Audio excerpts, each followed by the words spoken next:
A gente segue falando sobre todas essas pesquisas e essas estratégias de campanha. A gente conversa agora com o Paulo Ramires, ele que é cientista político e é professor da ESPM. Professor, bem-vindo, hein? Que coisa boa poder ter a sua companhia com a gente aqui para a gente aprender ainda mais sobre esse contexto político e interpretarmos ainda mais esse cenário com um professor. Bem-vindo, então. Eu agradeço o convite e uma honra poder participar. Professor, a gente estava mostrando ali como é interessante, né? A gente ter a tecnologia para cada vez mais trazer para a gente até essa sopa de letrinhas dessas palavras que são mais utilizadas. E os candidatos vão usando as necessidades, lógico, dos eleitores para saber como se posicionam. Em 2022, o quão disseminada pode ser uma campanha eleitoral, né, entre redes sociais e televisão. Eu quero poder ouvir um pouquinho do senhor a respeito desse cenário, das estratégias de conseguir chegar melhor até as pessoas e levando em conta, claro, os mais bem colocados, Lula e Bolsonaro. Bom, a primeira coisa que eu gostaria de chamar a atenção é a quantidade de panfletos, adesivos que são distribuídos nas ruas, né? Para essa eleição caiu muito, né? E se a gente comparar as eleições passadas, né? Não sei se você teve essa Digitalizou-se muito o percepção. sistema, né? Pois é, né? Então isso foi muito notório, sobretudo com a campanha do Bolsonaro em 2018, 4 anos atrás, quando ele foi muito eficaz no uso das redes sociais, né? Mesmo porque ele tinha pouco tempo de TV, um orçamento muito baixo. Então, de fato, a gente pode dizer que a direita brasileira, ou a extrema-direita brasileira, soube usar com muita eficácia, o que levou à vitória do Bolsonaro.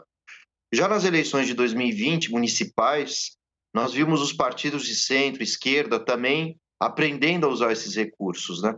E agora, nessa eleição, houve a consolidação das estratégias de marketing digital, sobretudo nas redes sociais. Há um apelo muito grande, né, em redes como TikTok, Instagram, até mesmo o LinkedIn também, que é uma rede mais profissional. Mas tudo isso vai mostrando que isso representa uma mudança do perfil do eleitorado, cada vez mais conectado, que cada vez mais se informa através da internet, mesmo porque é na internet que os políticos, sobretudo os candidatos a deputados federais e estaduais, têm mais visibilidade do que aqueles meros poucos segundos que eles mal conseguem citar o próprio nome na campanha convencional, né, na TV e na rádio. Então, de fato, isso vai mudando, né? A forma como o eleitor se comporta, como ele busca informações, a maneira que ele compara, inclusive, os seus candidatos. E, além disso, isso faz dos próprios eleitores como se fossem verdadeiros cabos eleitorais, né? Dos candidatos, né? Então, a gente pode dizer que essa eleição, de fato, consolidou uma democratização ainda maior, né? Do uso dos recursos enfim, tecnológicos como fonte de conhecimento dos candidatos. Professor, eu gostaria de lhe ouvir a respeito dos dois candidatos mais bem posicionados nas pesquisas, Luiz Inácio Lula da Silva e Bolsonaro, e para sempre também manter aqui democraticamente o nosso compartilhamento de informação e de interpretação dos cenários. Eu peço até a gentileza da Carla, nossa diretora de TV, se puder colocar aquela nuvem de palavras de Bolsonaro ou de Luiz Inácio Lula da Silva, eu faço uma pergunta para cada candidato. Por exemplo, quando a gente fala de Bolsonaro, professor, chama muita atenção na nuvem de palavras dessa campanha eleitoral, as pautas. Bolsonaro, por favor, eu vou começar, já que comecei citando aqui para falar de costumes, a gente começa pelo candidato Bolsonaro. Chama muito a atenção que aparecem ali questões, gênero, eu vou colar aqui o olho novamente, aborto, aparece na nuvem de palavras de Bolsonaro, Deus também aparece, mais uma palavra ali, ó, legalização, porque o candidato fala muito, né? Não a legalização das drogas. Logo em cima da palavra legalização aparece gênero, do ladinho aparece cristã. Então eu quero lhe perguntar, por favor, sobre a importância dessa chamada pauta de costumes, né? Do que fala do comportamento do brasileiro. É uma das estratégias do candidato Bolsonaro, porque ele sabe quem é o eleitor dele, então ele fala diretamente para esse público, certo, professor? Perfeito, né? Todas essas palavras mais indicadas aqui, elas acabam demonstrando as pautas conservadoras, as pautas morais de Bolsonaro. Mas me parece que insistir nessas pautas, né, diante de um país que sofre com desemprego, inflação, apesar de algumas melhorias nos índices, às vésperas das eleições, é bom que se diga isso, ainda assim o Bolsonaro aposta na velha fórmula de 4 anos atrás, né? Ou seja, atrair o eleitorado mais conservador, de direita, mas o cenário hoje, perdão, ele é bem diferente, já que o ex-presidente Lula acabou tendo processos anulados pela justiça, e o Bolsonaro ele se aproveitava de duas situações há 4 anos atrás. Além do discurso conservador, que é mostrado aqui com as palavras, ele também tinha muitos votos em função do discurso antipetista, anticorrupção. No entanto, passados 4 anos, né, depois da Vaza Jato, que envolveu o Sérgio Moro com vazamentos de informações em relação ao Ministério Público Federal, com Dallagnol, etc., isso fez com que a imagem de Lula se reforçasse nas redes, enfim, até mesmo em muitos meios de comunicação.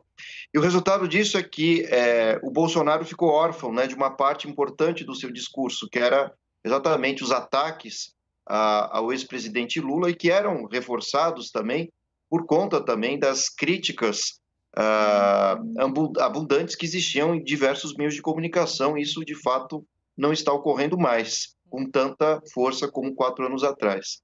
Bom, então o Bolsonaro ele insiste nessa pauta mais conservadora da família, contra o aborto, contra as pautas voltadas ao gênero, contra a legalização, né, também de entorpecentes, etc. Mas, como eu disse, esse público mais conservador, geralmente evangélico, geralmente não é uma regra, né, mas um grande público evangélico apoia o Bolsonaro.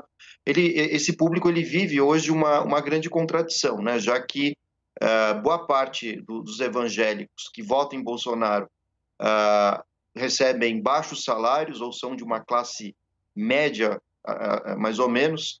Então, foram exatamente esses dois setores que sofreram mais com a crise econômica e com o desemprego, né, com uma redução do poder de compra, inclusive, da qualidade de vida.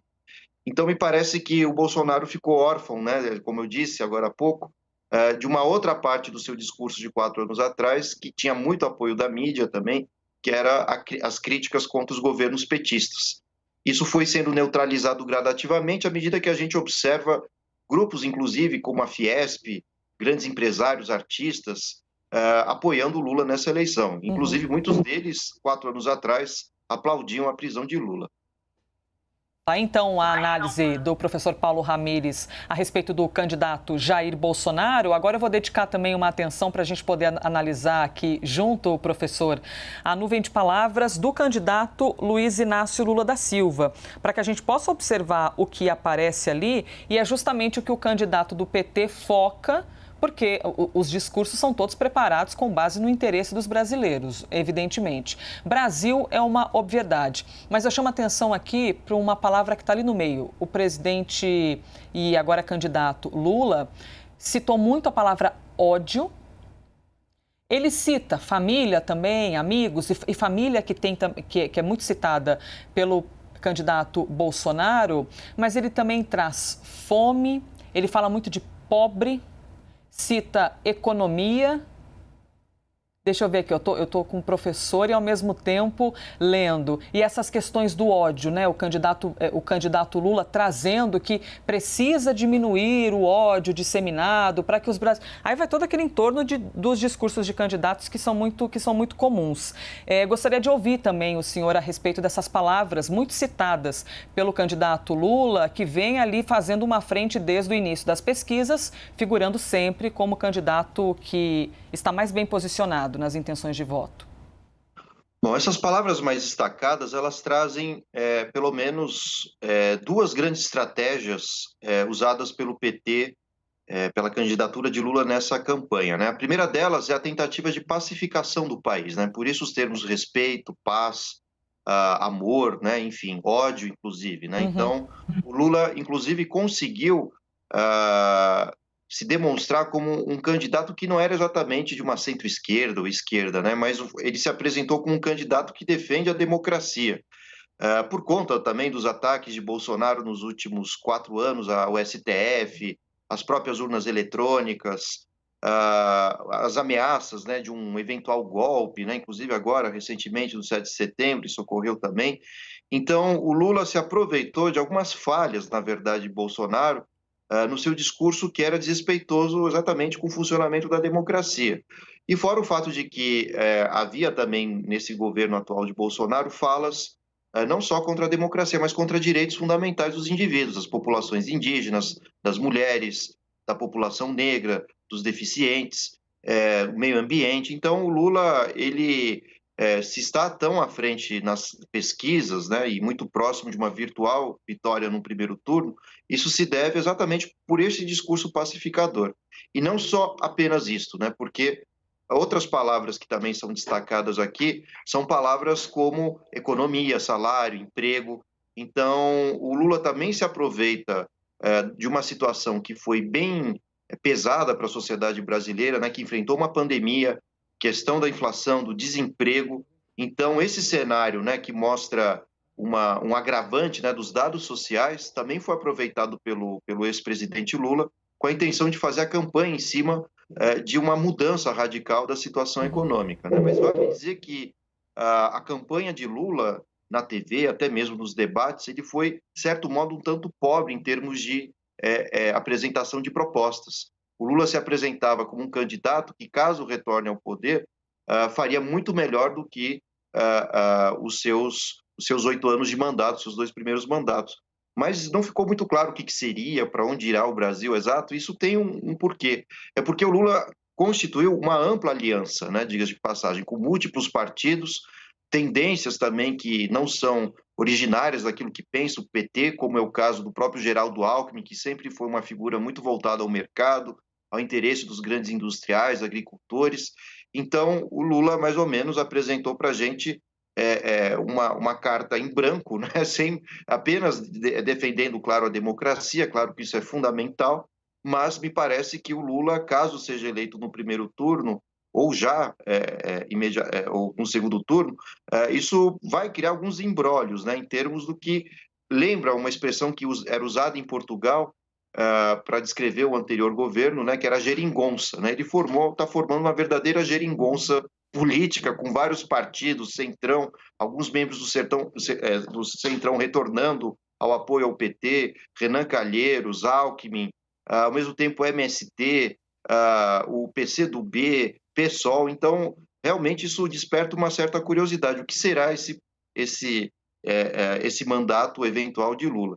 Mas uma coisa é certa, né? Há um consenso dentro da coligação que é melhorar a situação econômica, voltar os programas sociais ligados também à educação, à saúde, reforçar o papel do Estado na vida social. E parece que todos aqueles que apoiam Lula têm esse consenso, pelo menos. Professor Paulo Ramires, que além de professor da ESPM, é cientista político. Muito bom poder ouvir-te, viu? Eu imagino que você esteja também ali com aquela ansiedade, né? Aquela inquietação pré-eleitoral, porque é a expectativa de todo brasileiro poder ver de que maneira vai ser o resultado dessa eleição, já que nós estamos aqui na véspera do dia 2 de outubro. Obrigada, viu, pela gentileza de ter estado aqui com a gente na CNN. Eu agradeço e espero que o dia de amanhã seja um dia civilizado, com muita paz e respeito aos vencedores e aos derrotados.